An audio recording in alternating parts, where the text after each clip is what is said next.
అండి మా ఊర్లోనైతే రాములవారి ప్రతిష్ట రోజు ప్రతి ఒక్కటి మిస్ కాకుండా చేపించారు. ఇంకోటి ఏంటంటే గుమ్మడికాయలు కూడా పూజ చేసి గుమ్మానికి కట్టుకోవాలనుకుంటే అంటే అందరు ఇంటింటికి గుమ్మడికాయలు అయితే తీసుకొని వెళ్ళాము. ప్రతి ఒక్కరు మిస్ కాకుండా అందరూ ఇంటింటికి ఒక పెద్ద పండగలాగా 3వ తారీఖు నుంచి 10వ తారీఖు దాకా ఒక పెద్ద పండగలా జరుపుకుంటున్నారండి.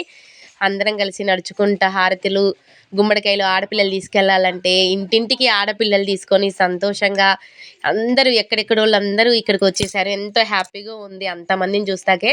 మా ఊర్లో ఒక పెద్ద పండగ అంటే ఇదేనండి.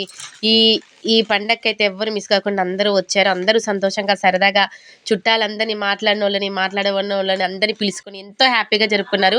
ఇలాంటి పండుగలు లైఫ్లో ఎవ్వరు ఎప్పటికీ మర్చిపోలేరు. ఎంత సంతోషంగా ఉందంటే ఇంటింటికి గుమ్మడికాయలు ఇంకా చాలా గుమ్మడికాయలు వచ్చాయి. కానీ ఫస్ట్లోనే వీడియో తీశాను.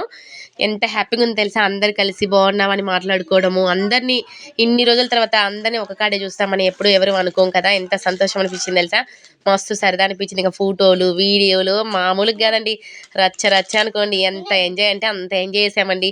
ఇలాంటి ఎంజాయ్ అయితే ₹1,00,00,000 పెట్టినా దొరకదండి. అందరితో అంత సరదాగా మాట్లాడుకొని చాలా హ్యాపీగా చేసాము. ఇంకా నెక్స్ట్ వీడియో చేస్తానికి ఉండండి, నెక్స్ట్ వీడియో కూడా పెడతాను.